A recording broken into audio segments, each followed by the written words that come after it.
Hi everybody! It is Carolina here with the Oak Bluffs Public Library, and it's time for Cooking with Carolina Live.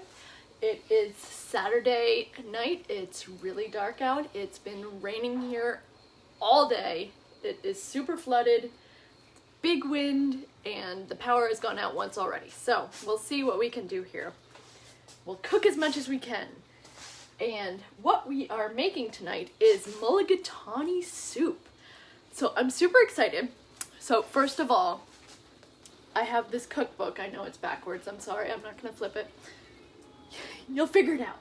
It's called Nom Nom Paleo, Food for Humans by Michelle Tam and Henry Fong. And yes, this is available through the library. I actually liked this one so much when I got it out of the library that I bought my own copy, which of course I've barely used since, but hey, we're using it tonight. So, I realized I have never had mulligatawny soup because I read the recipe and I was like, what? This is mulligatawny? And I didn't know that it was actually an Indian soup. So let me read you about it first and then we'll get started. Mulligatawny soup. And it sounds so like Northeastern, mulligatawny. Mulligatawny is the angelicized word for the Tamil term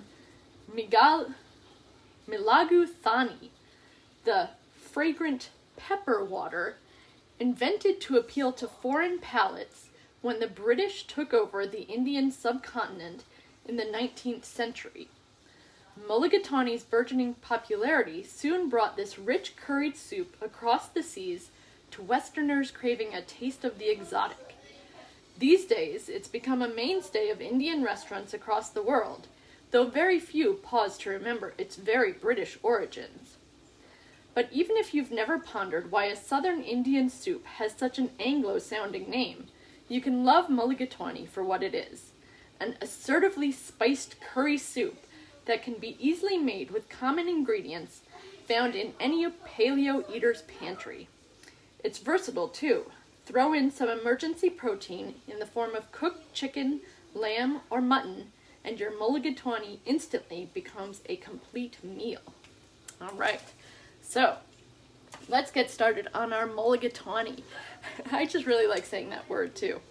You guys can say it at home if you want. Mulligatawny. So first what we're going to do is chop up some onion. And so we use 1 medium to large onion.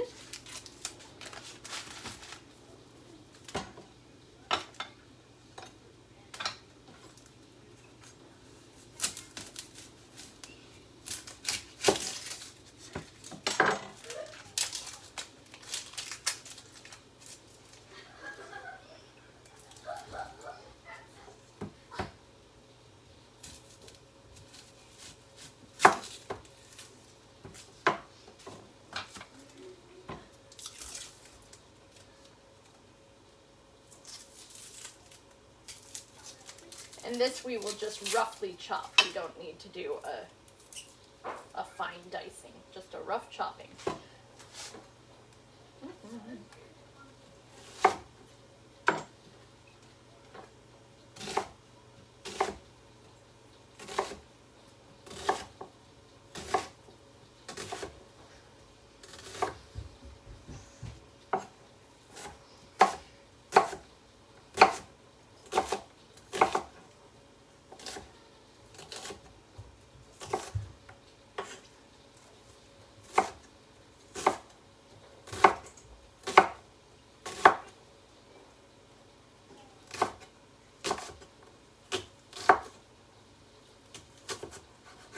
Okay, so there is our onion.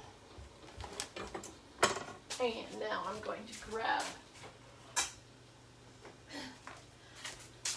So in the book, it calls for some ghee. Hi, Judith. And I don't have any ghee on hand, so we could use butter or any fat of our choice. You could use maybe coconut oil. I think what I'm going to use, just for a little extra flavor, is some bacon grease. Why not? So 2 tablespoons of that.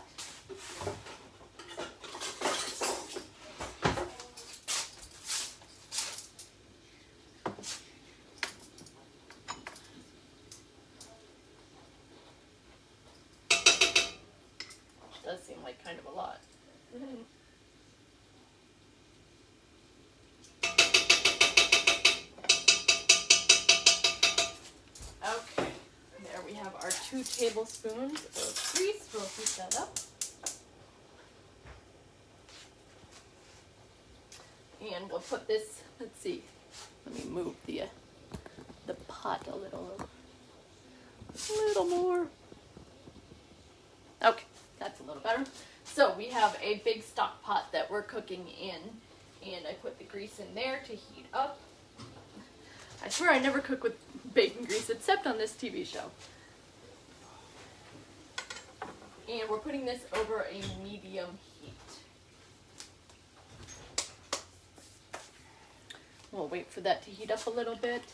What we will be putting in with the onion is some tomato paste. And I actually started getting tomato paste in these cool tubes. I used to get cans of tomato paste, and I'd always just use like a tiny bit and be left with a whole thing of tomato paste in the little cans that would never get used and go bad. So I'm excited to have this tube of tomato paste that I use now and waste a lot less. Let's see if we're hot yet. Not quite yet.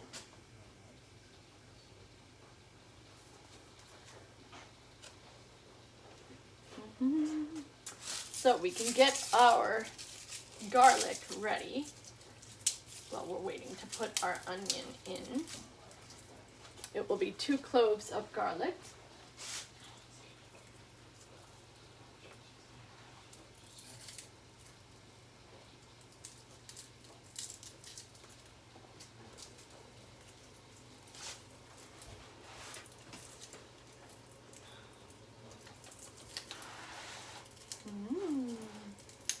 Happy holidays, you guys.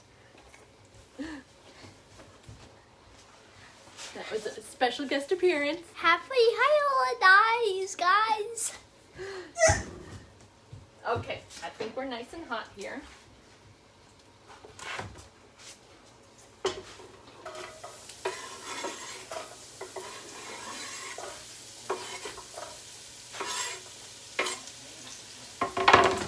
Alright, so there are our onions in there, and then our tomato paste we will use 1 teaspoon. See what I mean? 1 teaspoon. You'd be left with a whole can.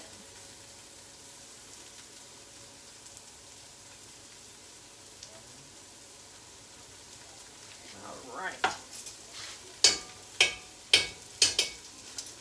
There we go.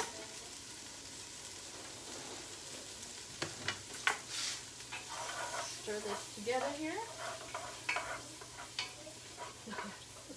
Let me tell you, it already smells so good.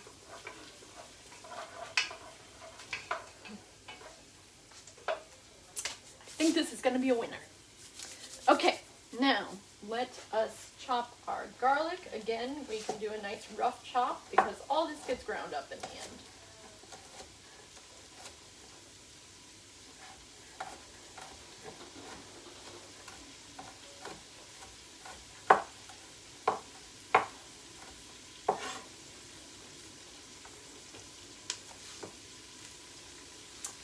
And then we need 1 stick of celery.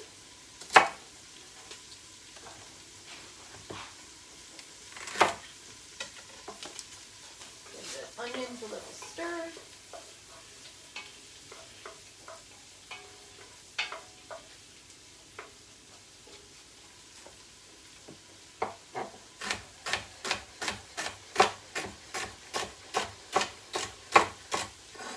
Now the recipe does say, I've never had it before. I don't think you were here before. I always thought mulligatawny was some sort of like funky northeastern stew, all hearty and with oxtail or something like that. So I'm super excited to try it.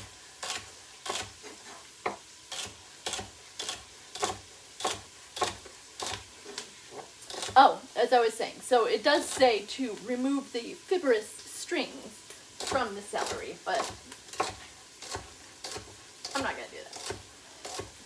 You can if you want to when you make it. is some celery, and then some carrot, which it calls for 1 carrot peeled and roughly chopped. I just happen to have these leftover carrots, actually from another cooking show that we did. And I need to use them up, so I'm just gonna use them all. Why not? Now do keep your garlic and your celery in separate areas.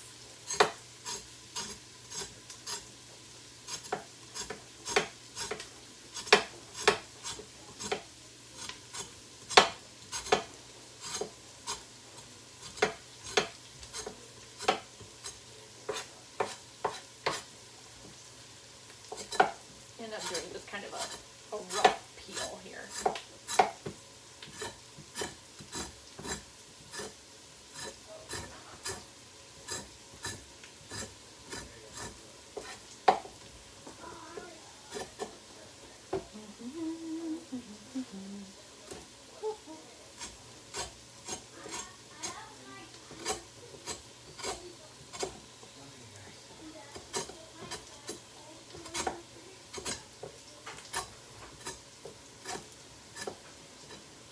Okay.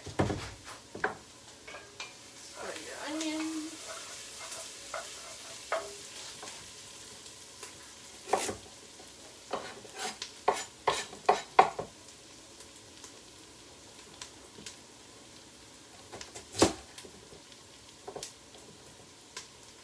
I'm just going to quarter the carrots.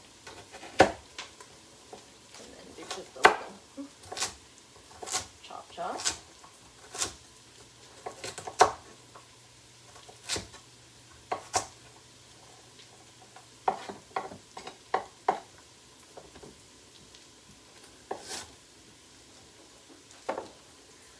Pretty purple carrot.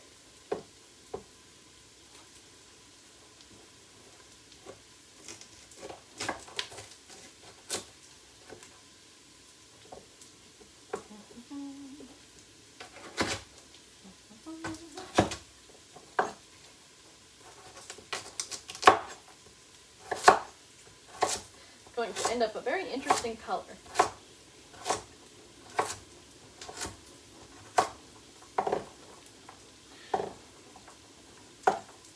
I'll just stick with that actually. Ooh, so pretty. So let's see, now we have our carrots ready, and then we'll give a stir over here to our onions, which are probably about ready for the next thing.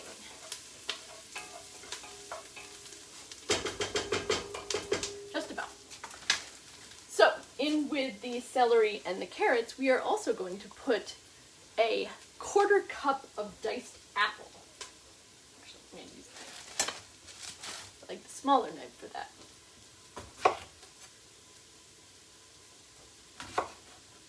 So I love the combination of things going into this.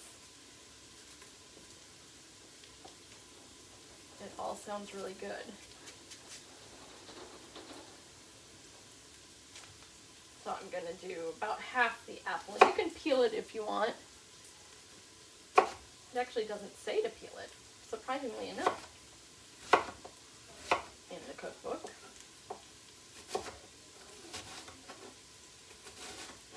So again here, just a loose chop.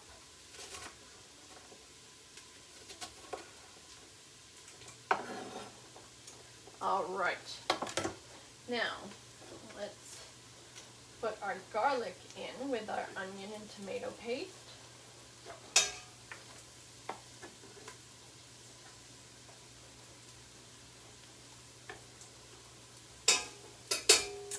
And then to that, hi Mohammed, to that we will be adding ginger, which I don't have any fresh ginger, but I do have this organic minced ginger, which I ended up using the other day in a pumpkin pie, and it was so good. I really, really liked it. So I'm sold, and we're going to use that instead. So takes a bit, about 1 tablespoon of ginger. Let me get a little.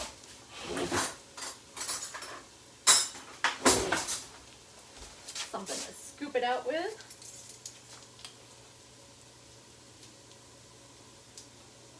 And that's a hearty amount of ginger.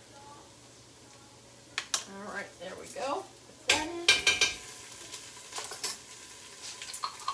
And some curry powder. So it takes 2 teaspoons of curry powder. Here is my curry powder. I'm going to use a half teaspoon since I haven't dirtied that one yet. So we'll put in 4 half teaspoons. Make 2 teaspoons.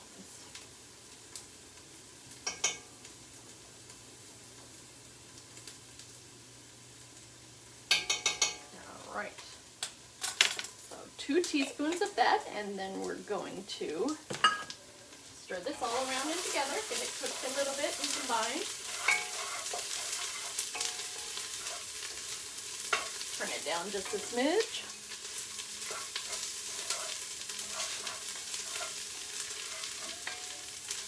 Something in there is making it snap and pop up at me.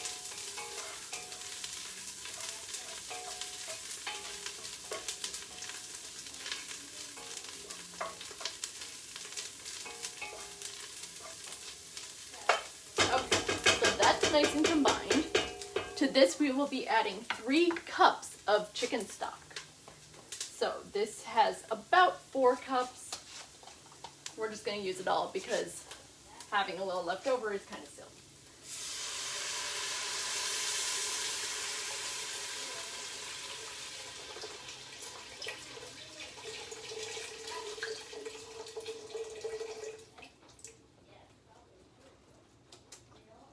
Now, we will bring this to a vigorous boil. So we'll pump it up again, put it on high.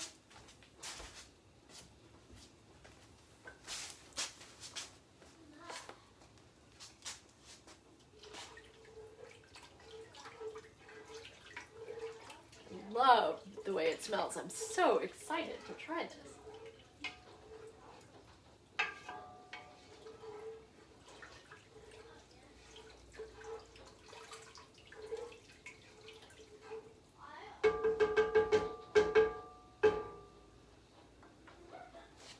Okay, let's see what else.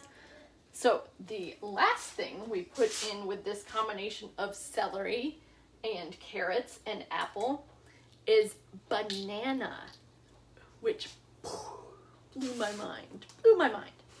Now, I also am out of bananas at the moment, and being the pandemic, I really try not to go to the store unless I absolutely have to, and I kind of just make do with what I have. So, I happen to have some frozen banana that I keep for using in banana bread usually. And I'm just going to use this. So it doesn't take a lot. Just a half of a ripe banana peeled is what it calls for. And I just use this on the apple, so I'll use this here. And there, cut off a chunk. Why not? And then I can freeze the rest again to use for the next batch of mulligatawny. I'm going to say it as much as I can.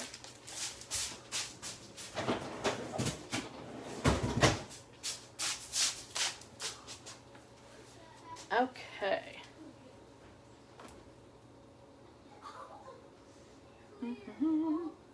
So, we can actually go ahead and add these other ingredients in with our base stock we have going on over here. I think I'll gently put that in so it doesn't splash all over me.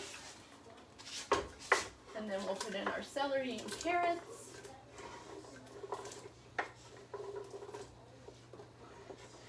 And our apple.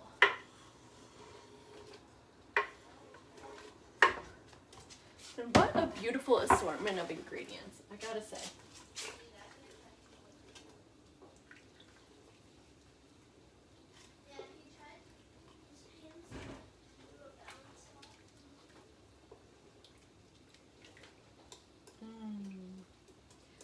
And I was thinking, I know it's a little out there, but if you have leftover turkey, you could even throw some leftover turkey up in here to make it that complete protein that the cookbook was talking about in the beginning.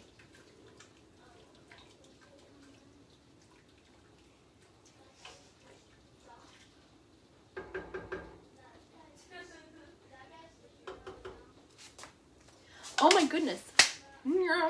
I almost forgot one ingredient, which is coconut. Gotta remember that. So, let's see here.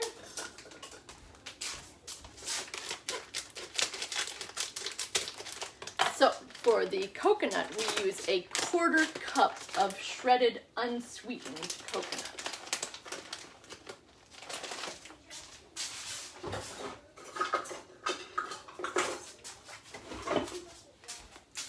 Which I do happen to be a coconut fan, so I'm gonna go generous.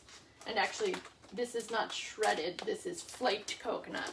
So I think shredded would be an even more volume. So I'm gonna go a little extra on my flaked coconut. And we'll stir that in.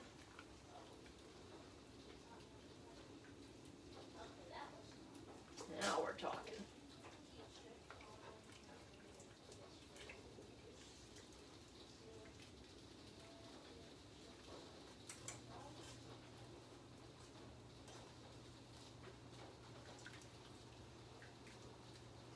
And freezing bananas, I don't know if you've ever done this before, but it's actually a very handy way to keep bananas ready for something like banana bread.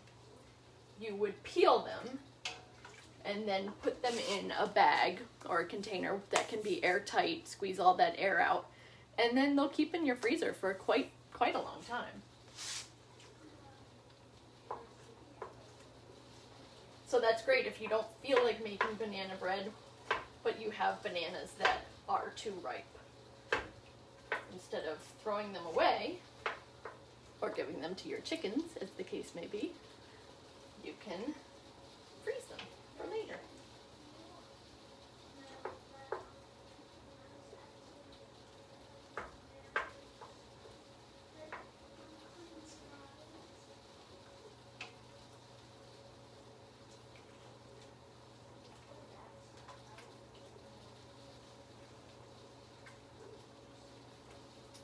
So we aren't vigorously boiling here quite yet.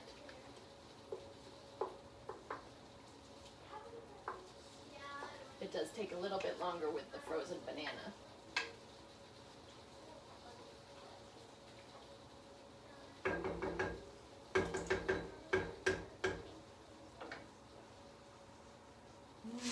You can really smell all the different ingredients that are in there.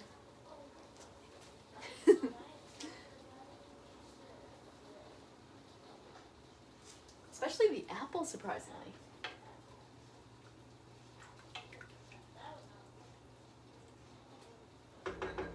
So we'll give that a minute or two to finish heating up. We can kind of do a little cleanup while we wait.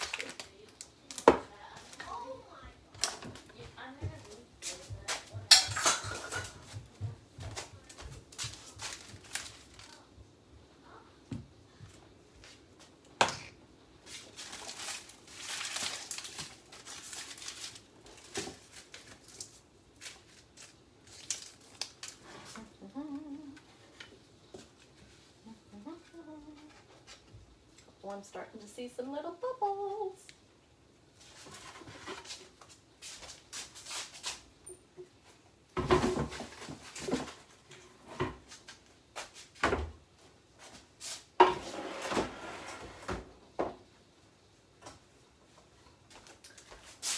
I'm really tempted to put some turkey in here with it. What do you guys think? Should I add turkey in there, or should I go with the vegetarian version? Well, semi-vegetarian. Okay. Okay, not vegetarian. There's bacon grease. Forget I said vegetarian. No meat version? I guess that would work.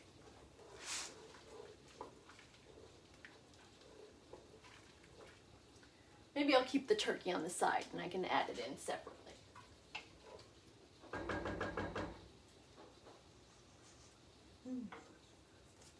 And we will get out a lid. Add the turkey, you think?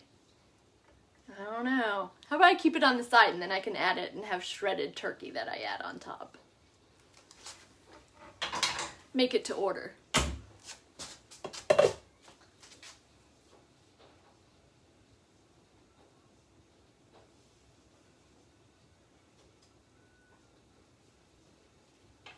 So we have a slight boil happening now. Just slight. Not vigorous. I need vigorous. This cookbook is quite interesting. You can see some of the pictures in here for this particular soup. Oh, you love it with shredded chicken? Okay, good. Well, perfect. It's got a lot of interesting and unusual recipes, but they sound really good. Like here's one for Peruvian roast chicken with ají verde chili sauce. That sounds good. Crispy smashed chicken. Yum. Oh, I think I made this one before. Fiona's green chicken. Look at that. That is some green.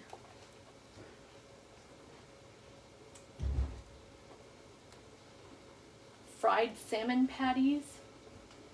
Ooh, that looks good. Shrimp and watermelon skewers. Spicy coconut shrimp. Yum.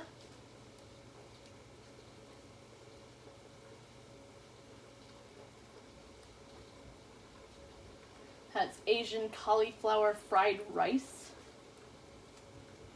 There's a picture of the fried rice. And it is paleo, so it uses a lot of things like bacon. There's much bacon found in this recipe book. Ooh. Pressure cooked spicy collards and bacon.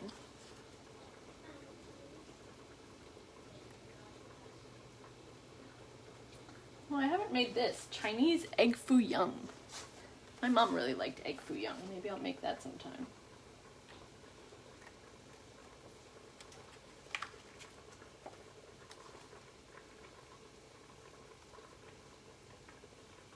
Oh, I know bacon is always yummy. I think that's why it smelled so good when I first started, because I used the bacon grease and then put in the onion and it was like, whoa, oh god. Okay, we do have an actual,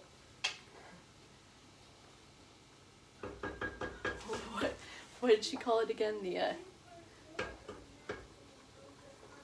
vigorous boil we have going on now.